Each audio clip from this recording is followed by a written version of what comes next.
Did we get a new barista? Oh yeah, Jess, she's great. She's a software engineer too, so she can keep up with some of these characters we get in here. I do appreciate that you want to help, Mr. Dextra, but I really don't need to optimize my route between tables.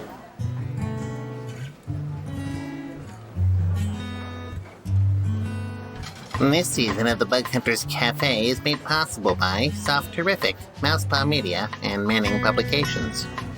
Well, what'd you say that for? I don't know. It just came over me.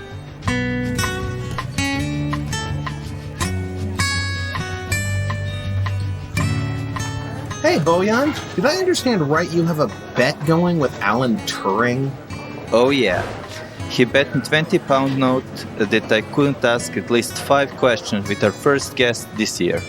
You win that bet, no problem. Besides, a 1940s British £20 note, that's worth a lot in 2022.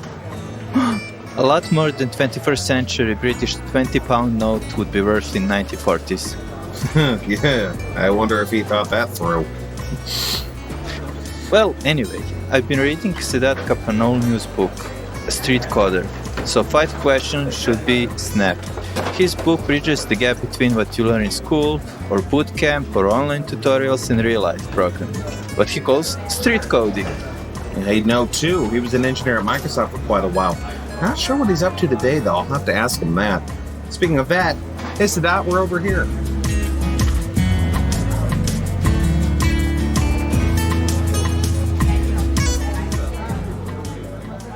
Hey guys, how are you doing? Great. Have a seat. All right. Feel free to order anything. We have absolutely everything in existence and non-existence. We currently expand into that area as well. And the tabs being picked up by Soft Terrific and Mousepaw Media. They're the ones who are sponsoring our chats this year. Okay, I'll have black tea. That's my preferred drink, as I grew up in Turkey. All right. Do you have a particular time period you want it from? I think this year is fine. Okay. Or maybe, I don't know. Pre-COVID also sounds good. I'll go grab that for you. Hey, Bojan, do you want your usual? Yeah. A decaffeinated espresso with just a little bit of rainbows. Alrighty, I'll go get that. So, I was reading your book and I was talking to myself. I really need to talk to this person because he sounds awesome and nice. And would you know it, when you wish upon the unicorn, your wishes come true. Okay, I have a bunch of questions, but I think the first question is, how? How do you write a book so good and at the same time not be afraid to talk about things? Because lots of bugs you mentioned are pretty stuff people would hide. Like your first website or your first compression program. That level of honesty, vulnerability is something that I quite rarely see, especially in the technical books. Yeah, so you're right. I mean, probably that's how I was like when I was a young programmer. I wanted to hide my mistakes and I tended to exaggerate my abilities as well. And over time, as you gain confidence and experience, you start to see those moments in your past as opportunities to learn. And when writing a book, it becomes an opportunity to teach as well. So I find those very valuable. That's why I explicitly mention them. Any failure, any bad decision, because our careers are made of those. I mean, our experience is just accumulation of mistakes, basically. And there is a lot of value in them. And we shouldn't be afraid of mentioning them or, putting them on table and analyzing them, how we can avoid them in the future. And yeah, so that's why I was comfortable mentioning those in the book, I guess, because I just don't mind. I mean, they taught me a lot. those mistakes. Because I was a self-taught programmer, I had to learn everything by myself, and because of that, I had to learn wrong things. I had to do a lot of trials and errors, and that made me, see things that usually someone from, let's say, university may not be able to, because they just go through the curriculum, but they don't, go through the side alleys or any other less walked paths in learning programming. So yeah, that's why I explicitly mention those, because those are the things that any programmer will experience in their lives, in their career, and they shouldn't be ashamed of it, because it'll make them better programmers over time. Uh, that's why I go over them, basically. Yeah. Got your coffee here, Bojan, and I've got your tea here, Sedat. Pre-COVID, but it is. Don't worry, it's fresh. We have a bit of a Thank you. time warp, so it's yeah. This is from 2017. Tastes great. Yeah, and I overheard part of that. I have to second what you said about when you're going through the university courses. I train interns, and it's funny, they always come in with the same starry-eyed ideals, and they think that, hey, I'm just going to sit down and I'm going to write a linked list and give some data structures and do some algorithms, and Java works the way my class taught me, which of course it never does. And it'll just be small, easy things, and it'll be great. It'll be fun. And then within about a month, their ideals are completely shattered. And they go one of two ways. Either they go, I love this more than I liked college. I want to be a software engineer, or maybe I want to do something else with my life. That's true. Yeah. One thing that I found very interesting is something that is incredibly rare, and that is when presenting a solution or technique, you're always talking about when not to use it, the limitations of that. And that is completely non-existent in the world. When people talk about test-driven development or anything at all, it's always use this.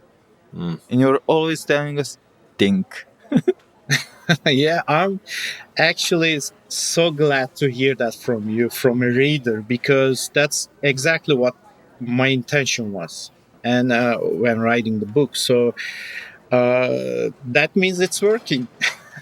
And yeah, I mean, everything is on the table when you are trying to achieve a solution. I mean, sometimes we get tangled up in our preconceptions or whatever we were taught in the course or in the university, and we try to achieve elegant code or some arbitrary thing that actually doesn't matter for the solution at the time. And we can get caught up in these. And what I'm trying to tell in the book, exactly what you said. I mean, I'm trying to, show a path or show an alternative to people. I mean, you don't have to do these all the time, because actually the solution matters. The actual solution matters. It doesn't matter how you achieve it. But the techniques we use, like clean code rewrite, actually helps us in the long term. Like when maintaining the code or when sharing with your colleagues, you gain some time advantage from those. So always think in terms of what you're gaining and what you're trading off when deciding to apply a technique or writing the code in a certain way. So yeah, that's what I've been aiming, and I'm so glad to hear that it's working. It's great. So you mentioned clean code, and I wanted to ask you, because I see there's so many listicles, those list articles where it's just 10 things you should do or whatever. And one of the ones I see constantly is X books you should read, you must read, and some of them are great, some are not so great, but one I noticed that every single person always recommends, and I've stated before my disagreement with this particular book, but that's beside the point. One book that's always recommended is Clean Code by Robert Martin. And what would you say to that being recommended all the time, especially given how prescriptivist it tends to be? Because it sounds like your approach is a little bit opposite of prescriptivism.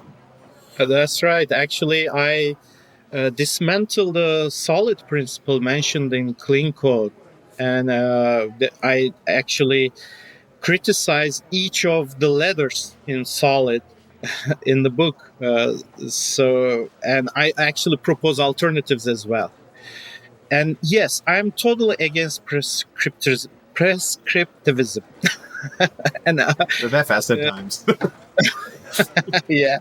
So yeah, I mean, like solid principle, I think one of the problems with solid is that every letter has the same weight, and actually some of those don't matter. I think it's made just to made it sound like a pronounceable word. So they put an O there because SLID didn't sound as good. So and so yeah, exactly, or slit or whatever. And I think that's why I actually addressed that issue. In a clean code. I mean, there are some good ideas with clean code in the book, actually, but I think it's getting outdated because it's pretty much object-oriented, and object-oriented programming is slightly getting out of fashion. And it is being replaced by more modern constructs like functional programming or Generic. more modern, generics and composition, which didn't exist in the original object-oriented programming model. I don't go into detail of functional programming in the book, but I mention about composition, which is an alternative to inheritance, which is a better way to organize your code and make it future-proof, because inheritance actually binds you to a certain class, binds your code to a certain ancestor class. And with composition, you can avoid that. You can actually solve the problems like multiple inheritance and stuff like that. I have to mention on the multiple inheritance front, too, the worst code I ever saw in my life was a very popular ORM software, open source ORM software, written in Python. And actually, the project actually modified how Python behaved so that it got rid of composition and turned composition into inheritance. Everything was inheriting from everything else to the point that, you would get I'm not even kidding, 60, 70 classes down the inheritance chain, everything inherited from one thing that they created up at the top. And they weren't documenting their changes. They weren't using semantic versioning. They weren't using change logs. They barely documenting the code. So something would get changed in class C, and that would change everything else. It would break everything, outdate every single book that had been written on the framework, and they'd have to redo everything. But the sad thing is, I was reading that code, and it was 100% solid. It was completely solid, and yet it was totally unmaintainable. Yeah. That's exactly what I meant. I mean, that sounds like a nightmare for the developer. Actually, the comfort of developer matters the most. And when using techniques like that, as you mentioned, we are actually, digging ourselves into the ground when we do that. And we cannot get out of it at a certain point. It becomes such a spaghetti that you cannot just avoid maintaining it forever like that. And actually, that's why I recommend composition over inheritance, because it's easier to get out of and easier to change the design of your code. With inheritance, it's way harder. Yeah, so you're right. I mean, I hope they change it in the future. Those ORM writers. They won't. They won't. Well, No. then, yeah, I guess we'll use another ORM for us then. Yeah, one of the things you mentioned in your book is regarding dry principle, how repeating code itself is actually not that bad, and how avoiding repetition can create more problems than it prevents. For me, that was like, okay, he's right, but I never thought of that in that way.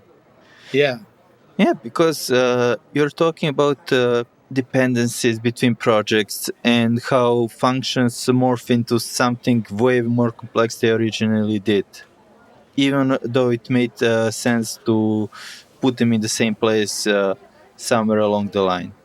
yes. So I'm going to guess that you worked with lots of projects until you figured that out. Yeah, I mean, probably around hundreds, maybe more if you count my trial and error projects, like just to test something. But yeah, I've been writing programs. I mean, I first wrote my program when I was 9 years old. It was an example code in a book.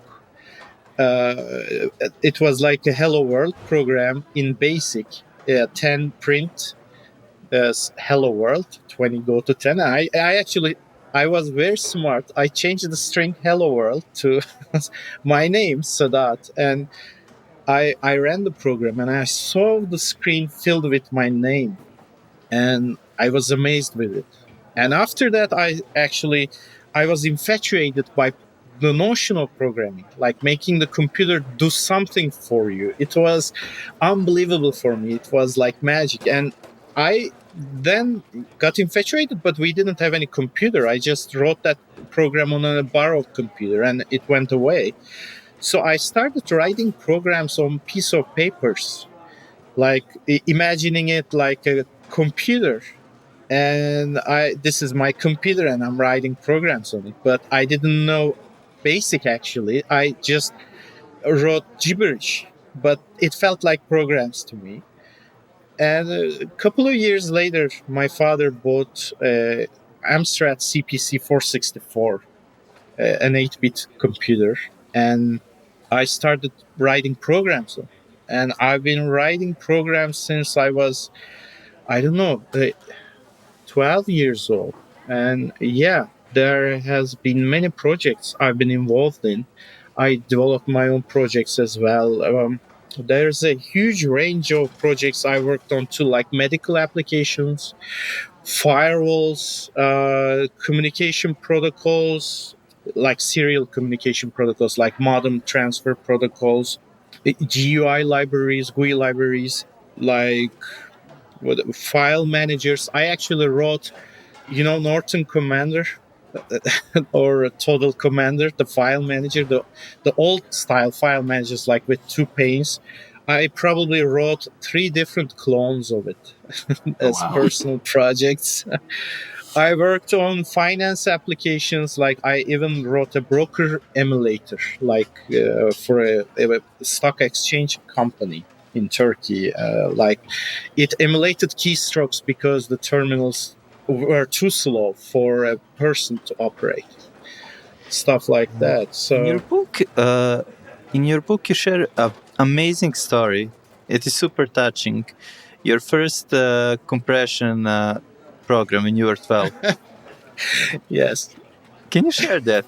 Because that's amazing. yeah, that's very embarrassing, but it taught me a lot. I mean, if you can learn from it, there is no embarrassment from any kind of failure. So I've been interested in compression algorithms because it felt like magic to me. Like the same data, you have the same data, but it occupies less space, right? It's amazing. I mean, and I learned about RLE at the time. I mean, there were better compression algorithms like LZW and stuff like that back in the 90s, but I didn't know how they work. But RLE, yeah, I thought, hey, I can write a program that can make RLE compression, like that's run length encoding. You just find out repeating bytes in a stream and you write how many of them in the first byte, and the second byte is the which byte is it? it is. And you just compress it like that. And the thing is, I wrote the program and I'm so self-confident at the time. I feel like I'm a great programmer back in 91 or 92. I feel like I mastered everything. And hey, I'm going to try it on the source code of this compression algorithm. So I'm writing it on Turbo Pascal, and I compiled the program, ran it on the source code itself. But the thing is, I didn't have separate input and output files. I just compressed it in place because I thought that was more efficient. And actually, it compressed down to 1 byte, the whole thing, the whole source code. And that byte was 255. Like all the bits compressed together. It's like it's like the master and Doctor Who is tissue compression thing where this tiny little, it's Yeah, I mean, it's a self-destruct program. That's awesome. we don't know. I don't know. The compression algorithm is still yet to be found. You can only run it once. But hey, that's okay. You have written the most efficient compression algorithm in the universe. Probably. As long as reversing it is not in the user story. Yeah, exactly. Yeah, I learned a lot from it. Not the algorithm, but I mean, a lot of practical skills. Oh, that's beautiful. That's beautiful. Well, and of course, one of the reasons we have these conversations is to talk about our disasters. I've shared this one before, but I think you'll get a kick out of it. One of my first, I was working on a game, and I thought, I have this game file that has the progress, and I'm using a SHA-256 checksum to check whether or not the data, like the score or whatever, has been modified. And I thought, well, wouldn't it be nice if for some reason the file got messed with or whatever, that you could recover the original score? I didn't understand what one-way hash meant. So I write this code to iterate over all the possible, nested for loop to iterate over all the possible permutations of this file until it finds the one that matches the hash. And I started, it's running, and I'm waiting for it to do something. I'm like, is it gonna? And so anyway, I had actually at least had the sense to put in some sort of progress indicator. So I started, I did some math on it, and I figured out that it would, with mathematic certainty, that it would finish at that rate on June 26, 3598 at 8:42 a.m., which probably wasn't a feasible. So I just, aborted. Some say it's still running to date. My great grandchildren will check on this program. Family legacy. Absolutely. No, it's well, I agree. I think that's one of the best things especially for young developers or developers at any age to do is go break things. You learn so much. Yeah, definitely. Never be afraid of breaking stuff unless it's in production. And then be a little more cautious. And to quote your book, if you test in production, just make sure you have your resume updated. That's right. Oh my gosh! So you mentioned that you used to work at Microsoft. Where do you work now? What are you working on these days? Actually, I own this social platform in Turkey.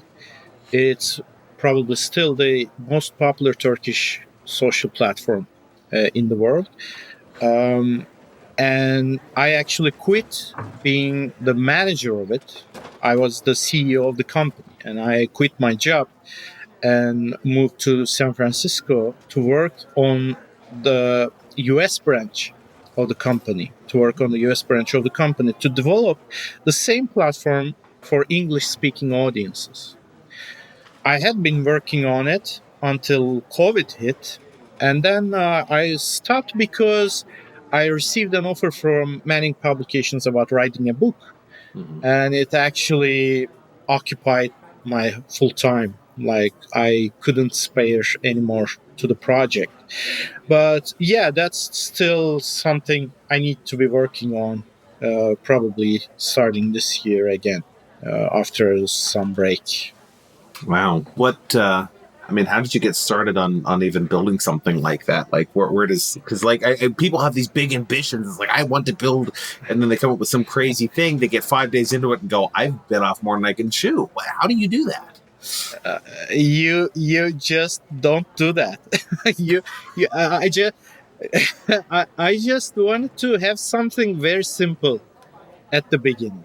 Like it was just a simple piece of code. I wrote it in 3 hours.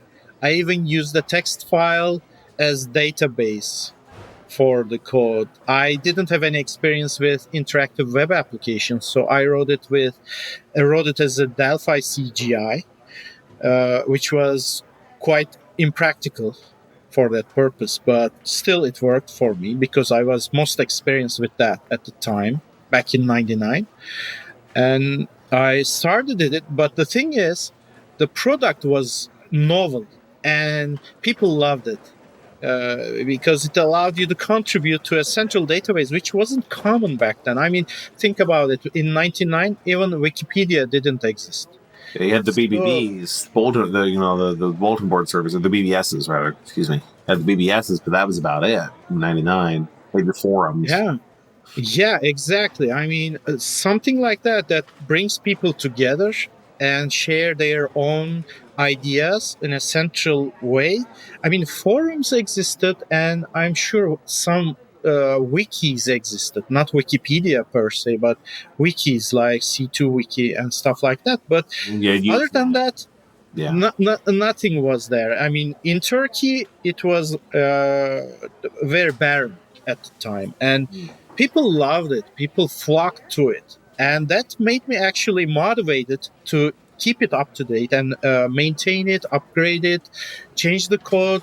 I changed the code from Delphi to VB script, active server pages, because the hosting company, whenever the code hanged, actually they had to restart the server because the executable would remain running and I couldn't overwrite it with an FTP upload. So I had to change it to ASP files, and it grew in a polynomial rate, and it became one of the most popular websites in 3 years or so, and it's still one of the most popular websites in Turkey, and the most popular social platform, Turkish social platform.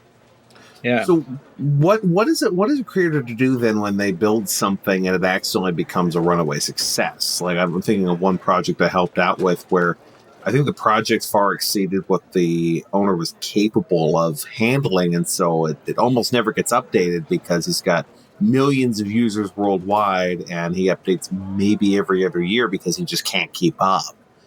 You know, how do you sustain a project that accidentally becomes successful? Yeah, it's funny. I mean, I actually tried to use monetization methods before resorting to advertisements. I tried to use Amazon affiliates back in 2001.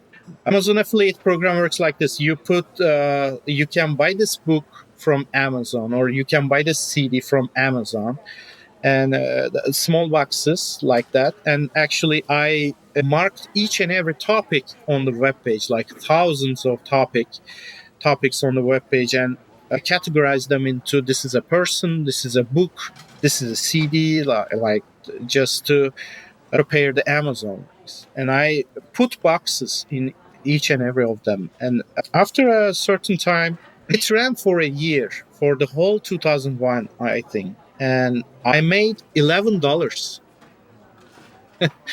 after running it for a year. So I thought, hey, maybe this business model won't work.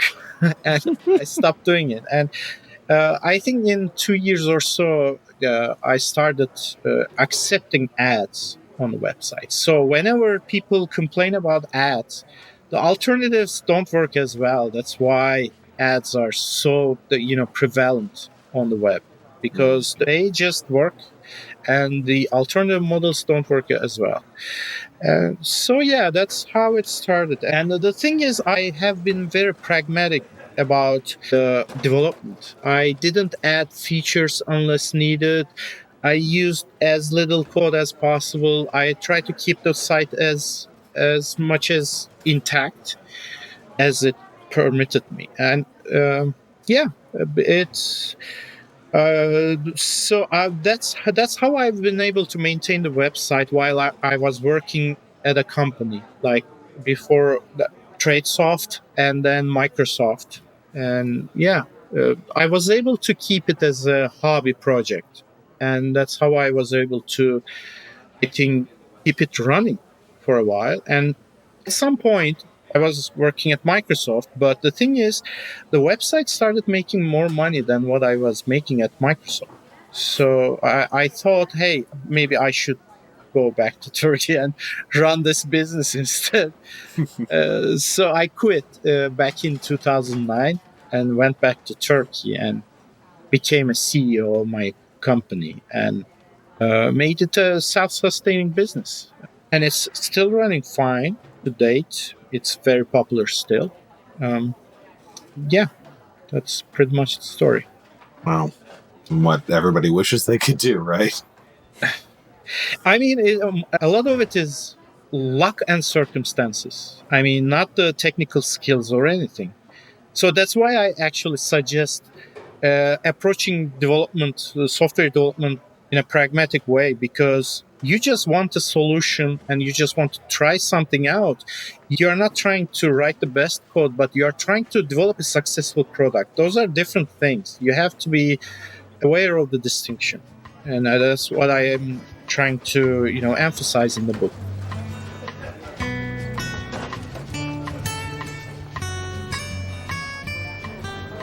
Hey, Giovanna, does this order make sense to you? Who wrote this? That 15th century Italian gentleman over there. Oh, that's Leon. He does this to me all the time. It's encrypted. There is an Alberti cipher wheel under the counter. Good to know. That's Leon Battista Alberti, isn't it? The one and only. By the way, I've been meaning to ask, what's the special today? It's Italian affogato. That's espresso poured over vanilla gelato. Also, guests can also get 35% off any order from Manning Publications at manning.com with the coupon code PODBUGHUNT21. Oh, nice. I can use that for the street coder book the guys have been talking about. There, I decoded the order. What does he want? It says, Il solito. He wants the usual? What's the usual? The usual would be double shot steamed latte with caramel. Complicated usual for a guy from the 15th century. Well, Alberti always was ahead of his time.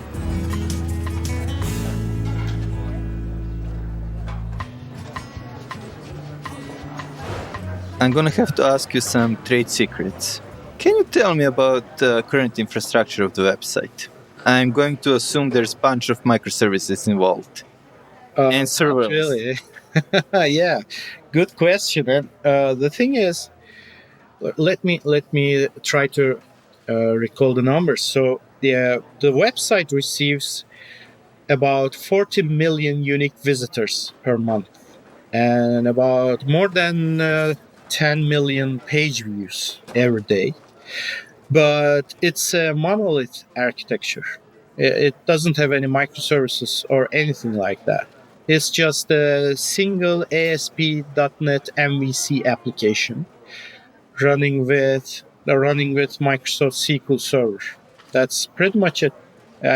Just one DB and 3 web servers running in load balance, and that's about it. And yet they say that microservices are the answer to life, the universe, and everything. So, if I can ask why monolith? I mean, obviously it works. You not have to restart the server every few days. So, Yeah, but monoliths are evil. I mean, how? I mean, it started as a monolith. It was a single exe file when it first started, right? And then it kept going, and it didn't break down until today. So there is no need to, complicate it with microservices, because microservices can be really hard to orchestrate as well. You have to, think about all the intradependencies between different services, and you have to synchronize maybe deployments. You have to think about fault tolerance and stuff, because if microservices is down, you have to take that into account. But with monolith, it's very simple to develop, and it works basically. Oh, but microservices are easy. You just have to deploy each one in an individual Docker container on it with a Kubernetes swarm and deploy it on the cloud. And then you throw Chaos Monkey in there to take random things out so that you know when things are not working. And then you just have to have this. I love how they say it's easy, and then you get that. Yeah, exactly. I wish I were making that bit of dialogue up, but I've heard this speech before. Yeah, that's something that I repeat in the book. That's a theme I have to repeat in the book. You have to know the trade-offs you're making whenever you choose pick a solution. And with microservices, it's the same. I'm sure there are benefits with microservices, and there are legit use cases where it can be beneficial, but it's almost never the case when you start developing a project. When you're at the beginning, it doesn't make sense to design microservices, design individual components or anything. You just need to write something working. That's about it. Whatever works is fine. And monolith is usually the easiest way to achieve that. Like, just write your application, deploy it. Run it on your own computer first, see it's running, and deploy it, start running it. And as users come, you might consider different extensibility points, like different scalability options, but it's probably years until that happens. So you just have to, be pragmatic about it. Writing format and scale issues. Exactly. You have to, get that out of your mind and think about the product first, not some imaginary architectural problem. And as they come, you will handle them. And the website I own, Ekşisözlük, it's been running for 23 years in a couple of months, and it's still monolith, and it's running millions of page views every day without any issues. And maybe there will be a point where we have to involve a separate microservice somewhere at some place, but that's about it. After 23 years, yeah, that's a possibility, but you don't have to do that from day one. It can turn into a bigger overhead for you and actually make your product fail, just because you get tangled up in all these microservices and architectural issues. You shouldn't be dealing with those at the beginning. You should be dealing with the product itself. I feel like I should mention there's another book that kind of goes hand in hand with this, called Kill It With Fire. I've been reading it recently, by Miriam Baladi. And she talks about modernizing legacy code.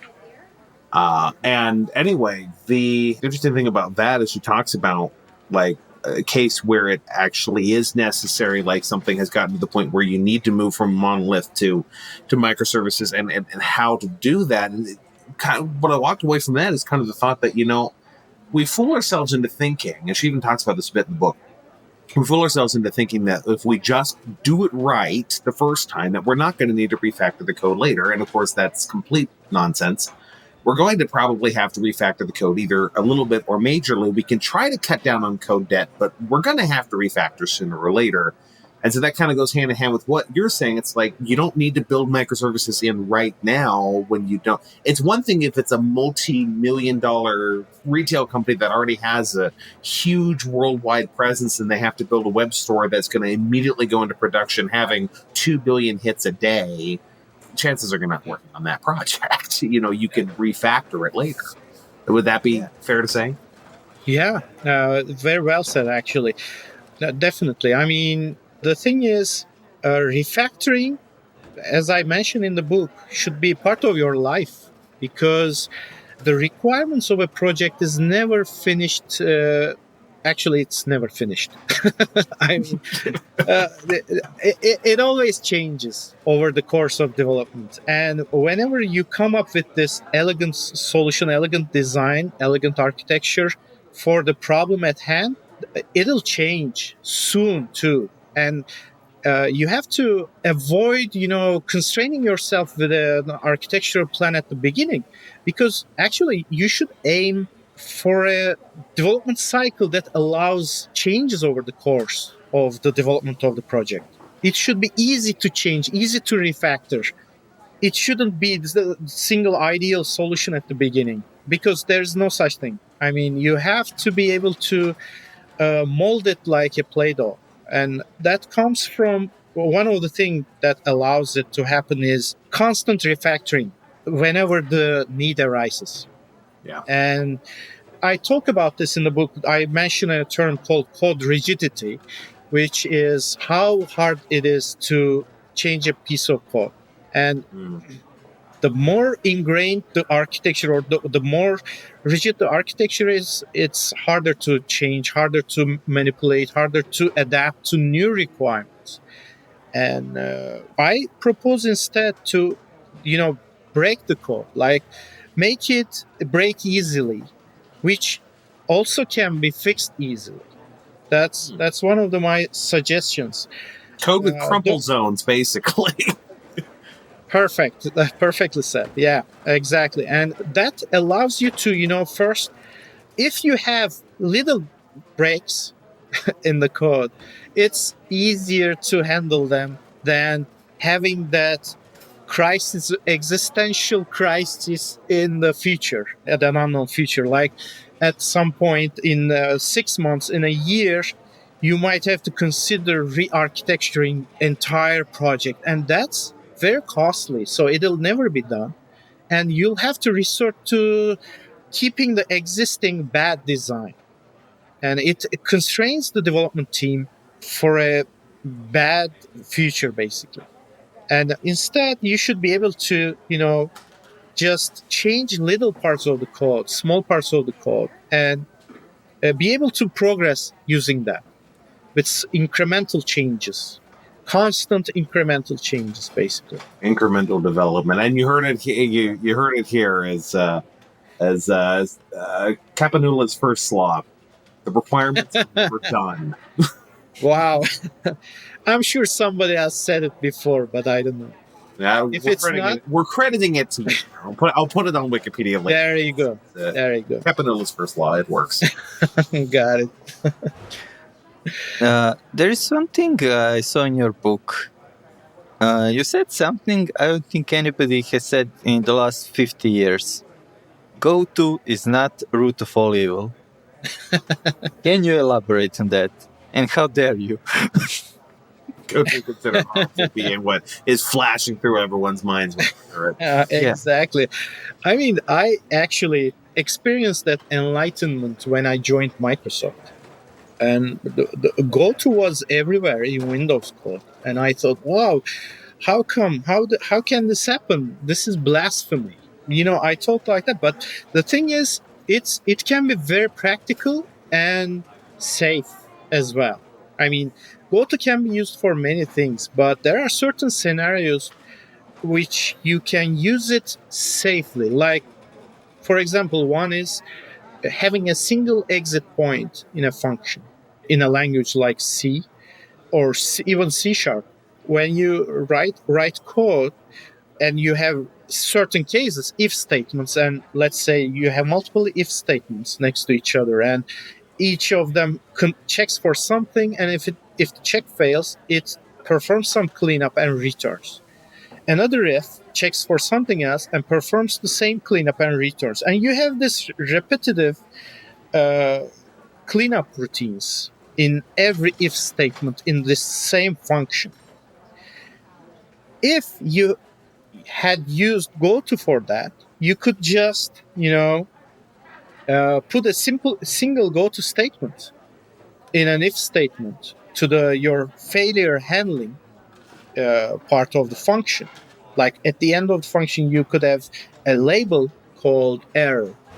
and you could put go to error, go to error, go to error in each of the if statements and put all the cleanup code in a single place. That actually makes your code safer, because if you have multiple copies of the same cleanup function, it's possible that you may forget updating one of those when updating the cleanup code, and it can become inconsistent.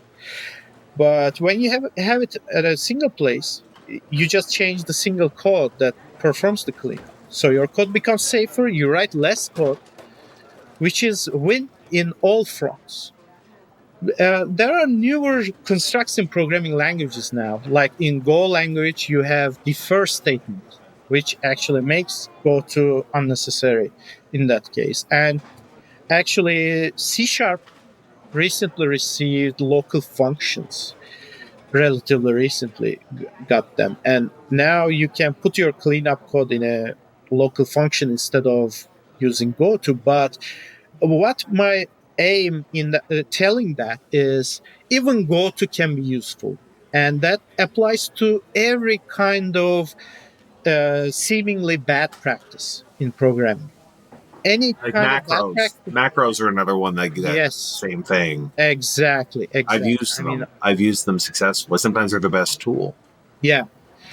So yeah. And I have to mention on a technical note, if anyone's wondering, it's like, well, what about that paper that says goto is harmful? It's like understand the reason goto is harmful in some cases is because you're ignoring your registers. If you think all the way drop down to assembly, you're ignoring your registers and you're blowing away your instruction cache. But if you're working in a context where the registers you need are the ones you're already using, the stuff that you already have, the variables you already have there in scope, whatever, you're not blowing away your scope. You're not jumping to a random location far away in the code. So your instruction cache is probably safe, or it's just, the adjacent piece. Then it doesn't matter. And we instinctively avoid goto when we write a function, but then we move that function out into a util, and that's actually worse because now you've separated out your code. You have this random piece floating off somewhere in a badly named file that's later going to turn into a library that nobody wanted. And you're blowing your instruction cache as soon as you make that jump. And anyway, a function call is using goto anyhow. Like a function call is a goto. Break down the assembly. It is a goto. Every time you call a function, any language, you're actually calling goto. That's true. Yeah. And that article, that famous article, goto is considered harmful. The author actually didn't pick that title. The author, I think, Dijkstra. He actually, I'm not sure, either Dijkstra or Knuth. But anyway, I think it was Dexter. He's sitting over there, actually. So, all right, maybe we can ask him later. But Dijkstra actually picked a different title. But the editor of the article was Niklaus Wirth, the inventor of Pascal language. Oh, it was Knuth. It was Knuth. Yeah. Okay. So he actually editorialized the title and wrote it like goto is considered harmful, but that was never the intention of the author. So he mentioned some harmful use cases of goto statement, but he never said goto is considered harmful. That was Niklaus Wirth talking. So I mentioned this in the book, and I asked. No, maybe it was Dexter. No, okay. See, now this is weird because I'm finding multiple hold on, Wikipedia. No, it was some, Edgar Dextra. Some legendary computer scientist. Yeah, it was Edgar Dextra. Yes, Dextra. Okay, good. I'm sorry. Okay. So was Google. So it's good that we cleared that out. Actually. Yeah. Yes. So it sorry, wasn't. It wasn't Dijkstra's intention, and it was unnecessarily sensationalized because Niklaus Wirth is pretty much obsessed with structural programming, like Pascal, Modula 2, 3, Oberon programming language. He's been very obsessed with it, and he's very against goto. So he thought that would be a good idea to promote structural programming at that time, because people were like using anything in their hand in the 60s or in the 70s. And that's probably why he wanted to change the title to give a stronger message, but the message wasn't as strong when Dijkstra wrote it. Yeah, it wasn't, and of course it prompted all sorts of, like, Frank Rubin's response: "Go to considered harmful," and then the reply to that was "Go to considered harmful." Dexter finally wound up writing on a somewhat disappointing correspondence, and so like the controversy surrounding this article has largely been ignored and forgotten. We're like, well, this is ensconced. Is that word ensconced? Is like a I was thinking of scone when I say that. I don't want a scone. Anyway, it's ensconced in history as somehow this bronze monument to good programming, and it's actually one part of a very intricate and complicated and rather unsatisfactory dialogue in 1980s. Yeah, I have a story to share. My first computer science class in university, we were learning C, and our professor walks up to the stage. And first things, he tells us, who of you has learned Pascal in your middle school? And some people raise hands. And who didn't? The rest of us raise hands. Well, you who didn't, you are in advantage. And second thing he says, one sure way to fail my class is to use GoTo in your program. If I see it in any program, you're failing this class for this whole semester. And that's it. And then we started actually learning programming. So for us, that was axiom, basically. No explanation, no anything like. Yes. And then I can understand half his logic, because it's like, let's learn some other things, but it's I get interns all the time who are like, got the spiel about don't use macros. It's like, I have used macros in production, and they actually do work, because you don't. The nice thing about macros is that they're generated at pre-processor time, so you can actually manipulate them. You can actually pass arguments to macros, by the way, boys and girls. So you can actually use it to actually generate code and then put it in place and avoid the instruction cache miss altogether, which is sometimes phenomenal, sometimes painful, but sometimes really good. Yeah, that's true. I have one question. There is a sentence in your book that I found completely bizarre, because you're owner of one of the biggest websites in Turkey. And in the section of security, you said something that nobody from the technical giants in Silicon Valley would say. You said, don't collect data that you don't need. And everybody is screaming, data is new oil. And you're like, just collect what you need. Can you elaborate more on that? Yeah, so since this is a Turkish website, we've had this progress of, Turkish authorities discovering the existence of internet, then discussing the need to censor it at some point. And in 2006 or 2007, they passed a law that allows law enforcement or legal authorities to request data from the website about legal investigation. So until that point, actually, we've been collecting a lot of data because I didn't care and users didn't care. But when this happened, I started thinking about the consequences of that, because the website was quite popular, and that actually led us to ask for any kind of information from user, like your birth date, your full name, real name, stuff like that. Very actually private stuff, right? And your gender, things like that. And people were okay providing that because the privacy debate hadn't started back then. Mm-hmm. And we didn't think of the consequences either, because I was running the website and I saw myself as a person with integrity. So I thought, hey, I could keep this data secure, whatever. But the thing is, when law enforcement comes into play, there's an external actor that you don't have control over. And you don't know when they ask for some arbitrary information, whenever. And I thought about it, and I started thinking about how can I protect this data? And I actually gave it a long time to think it over, maybe a month or so.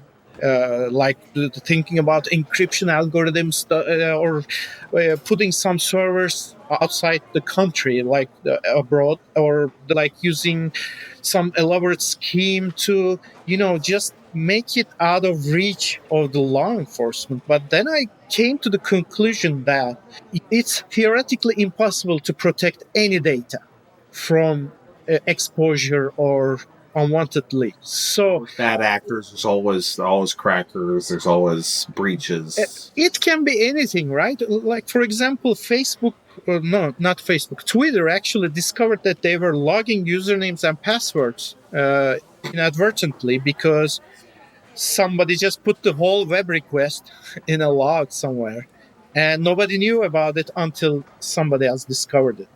It didn't cause a data leak, external data leak, but it could have. You never know. Hey, I was using a service and they sent out a newsletter, except I think some intern hit the wrong button and they loaded every single user email in their entire database. And I'm talking about thousands into the to field and literally doxed their entire client database in one shot. Which you guarantee somebody's lost their job that day. Yeah. Like, oh my God. So yeah, maybe we should make this Kapanoglu's second law. If there is data, it will be leaked. So the only way to avoid data leaks is not having it. There is no other way to protect data. If you ask for anything from the user, any kind of information, you have to make sure that it's absolutely necessary that you have that information. Otherwise, don't ask for it, don't keep it, never store it. And if you absolutely have to store it, look into solid encryption algorithms if you have no choice but to collect it.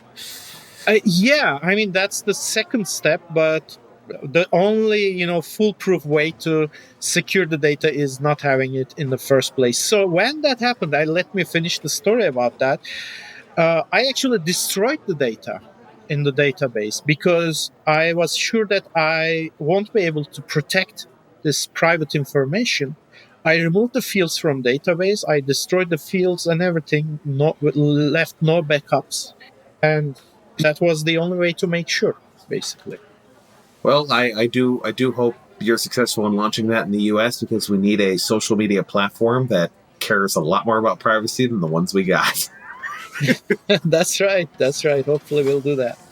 Thank you. This has been awesome. I'm really looking forward to reading your book, and I know Bojan very clearly enjoyed it.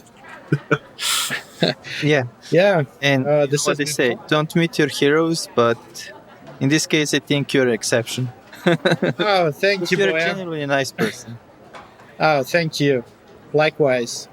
I've had fun a lot. I like the concept too. This is a nice cafe you guys have here. Yeah, it's unicorn powered. Awesome.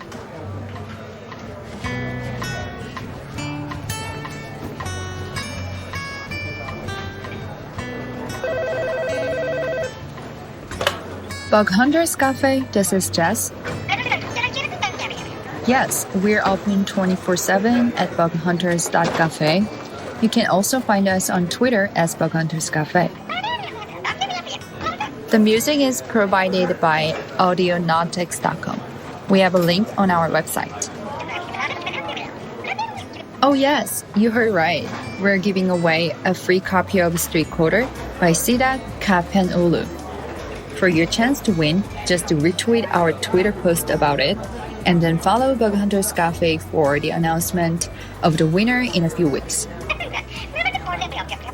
Yeah, it's pretty cool. Oh yes, you're welcome. Hope to see you soon. Hey Jess, can you exchange 1940s British currency for Serbian dinner? Alan Turing owes me 20 quid. No need. Giovanna says everything changes to local currency when taken through the portals. Magical exchange filter. Oh good, that's handy. What's so funny? Alan Turing left a marble slab with "Way to go" chiseled on it for you. Huh? I think you may have misunderstood your waiter. A 20... pound note. You should know computer scientists take things literally. I've been had